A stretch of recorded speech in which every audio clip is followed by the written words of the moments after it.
জয় মা শ্যামসুন্দরী। আপনারা সবাই জেনেই থাকবেন মাকে কলকাতার জীবন্ত কালী বলা হয়। মা জীবন্ত, এর প্রথম কারণই ভক্তরা। ভক্তরা যদি মাকে মন প্রাণ দিয়ে কিছু বলে যায়, মা তাদের কাউকে ফেরায় না। মানে এটা আমার নিজস্ব দেখা, যে প্রথম একটা ভক্ত অনেক কান্নাকাটি করে মায়ের কাছে এসছে, মাকে নিজের মনের কথা জানাচ্ছে। দ্বিতীয় দিনও যখনই আসছে ওর মুখে মধুর হাসি, মানে মা ওর অবশ্যই মনের বাসনা পূর্ণ করছেন। আর মাকে 5 বছরের বাচ্চা মেয়ে হিসেবে পুজো করা হয়। এর পিছনে একটি বিশেষ ঘটনা আছে।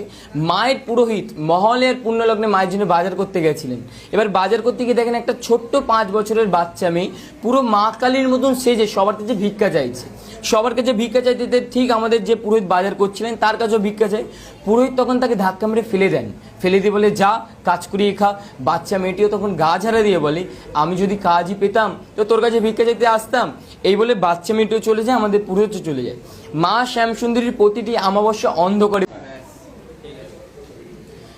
জয় মা শ্যামসুন্দরী। আপনারা সবাই জেনেই থাকবেন মাকে কলকাতার জীবন্ত কালী বলা হয়। মা জীবন্ত, এর প্রথম কারণই ভক্তরা। ভক্তরা যদি মাকে মন প্রাণ দিয়ে কিছু বলে যায়, মা তাদের কাউকে ফেরায় না। মানে এটা আমার নিজস্ব দেখা, যে প্রথম একটা ভক্ত অনেক কান্নাকাটি করে মায়ের কাছে এসছে, মাকে নিজের মনের কথা জানাচ্ছে। দ্বিতীয় দিনও যখনই আসছে ওর মুখে মধুর হাসি, মানে মা ওর অবশ্যই মনের বাসনা পূর্ণ করছেন। আর মাকে 5 বছরের বাচ্চা মেয়ে হিসেবে পুজো করা হয়। এর পিছনে একটি বিশেষ ঘটনা আছে। মায়ের পুরোহিত মহলের পুণ্যলগ্নে মায়ের জন্য বাজার করতে গেছিলেন। এবার বাজার করতে গিয়ে দেখেন একটা ছোট্ট 5 বছরের বাচ্চা মেয়ে পুরো মা কালীর মতন সেজে সবার কাছে ভিক্ষা চাইছে।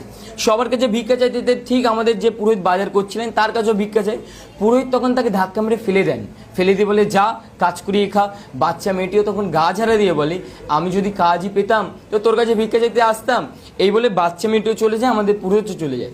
মা শ্যামসুন্দরীর প্রতিটি অমাবস্যা অন্ধকারে। জয় মা শ্যামসুন্দরী। আপনারা সবাই জেনেই থাকবেন মাকে কলকাতার জীবন্ত কালী বলা হয়। মা জীবন্ত, এর প্রথম কারণই ভক্তরা।